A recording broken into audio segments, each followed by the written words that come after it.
Hi, I'm Lou. On the trail, I'm known as Antenna. On the amateur radio waves, I'm known as K4HNH, and that's Chris.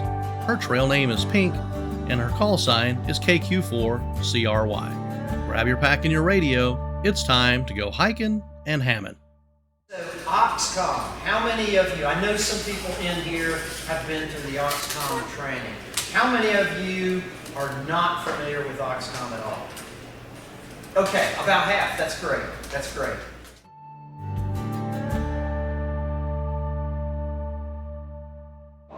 Okay, so I'm here with Joe, who's KI4ASK, and John, WB4QDX, and they are with Georgia AUXCOMM, and I'm going to let them talk to us here about Georgia AUXCOMM, what it does, how it interfaces with state agencies, federal agencies, ARIES, all that kind of stuff. So, gents, take it away.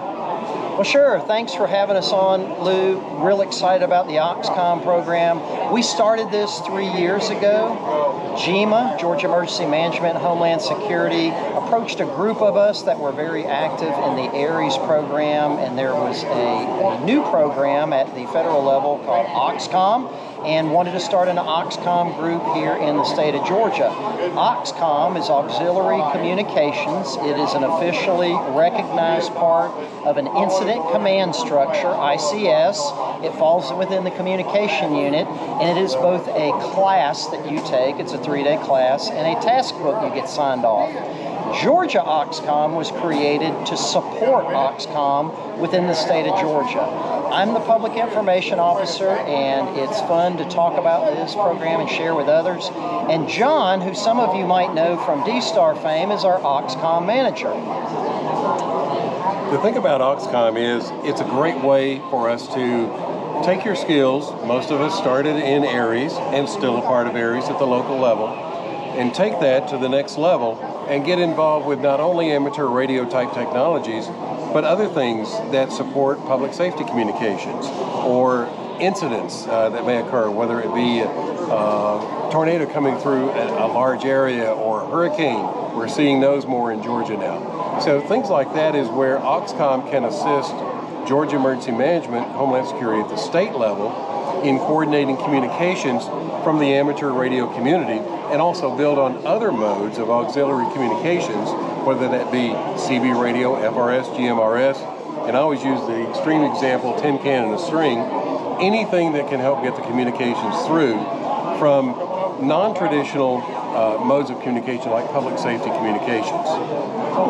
Yeah, and for me personally, just to piggyback what John has said, by being an AUXCOMM, I have gained so much more knowledge about how the professionals do it.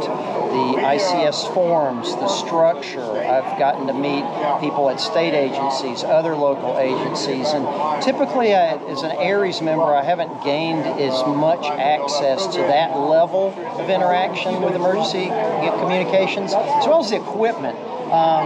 If you're a ham radio operator, a lot of times it's an HT or WinLink, and that's the answer to everything. And they're both great tools, and I use them regularly. But to use public safety radios, networks, satellite phones, all kinds of equipment that I didn't even know existed, that's been a fun part of the program. And as a volunteer, I love our hobby. It's a lot of fun, but I like to channel that fun and be useful. One of my favorite deployments happened during COVID. We set up communications. Here in Georgia, we had mass vaccination sites. GEMA set up mass vaccination sites across the state, and we got to help set those up. The communications, the networks, the radios, the iPads they used to check in. We were the Geek Squad. We were the Geek Squad, absolutely, for GEMA, and that was a lot of fun, and it was helpful to the agency.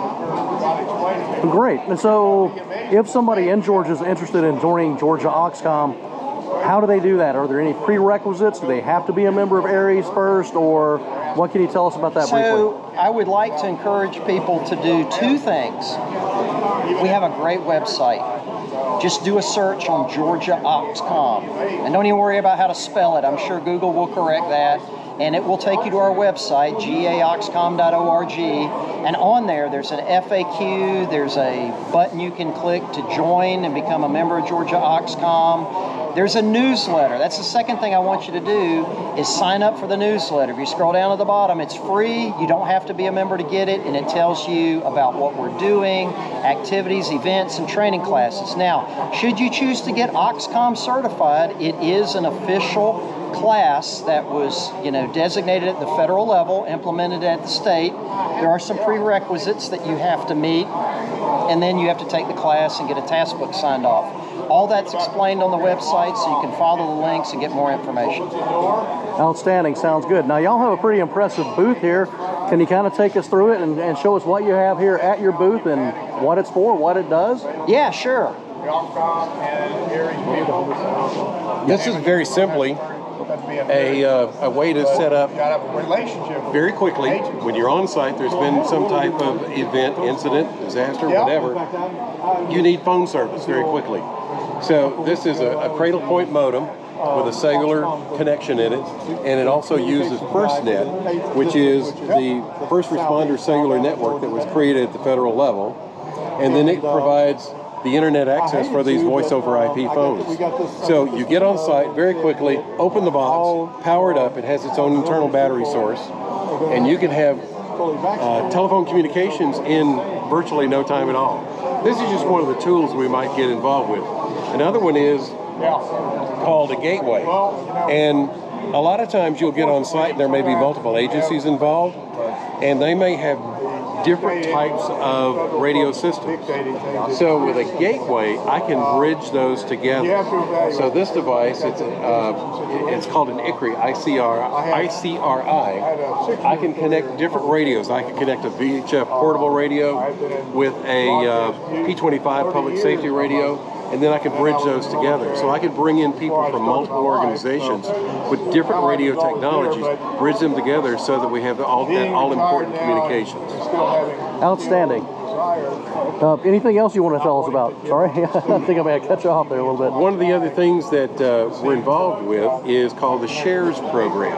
And Jim Hatter here is our SHARES manager. This is a program for federal level communications. They communicate on frequencies outside the amateur radio band. And you have to be, you're really affiliated with an agency. Now that may be a power utility. It may be some type of critical infrastructure business or critical infrastructure agency in itself. And they can offer communications outside of amateur radio. However, most of these guys start as amateur radio operators, and then once you're part and trained with the SHARES program, you can operate on these other frequencies under federal licenses. So it just expands the capabilities of amateur radio into different frequencies, different capabilities around the country. Okay, great. Thanks for your time, and I'm sure I'll be checking into, as Joe knows, the Georgia AUXCOMM D-Star Net. I try to do that when I can remember to do it. So thanks again. Appreciate your time. Lou. Look forward to hearing you on. 7-3.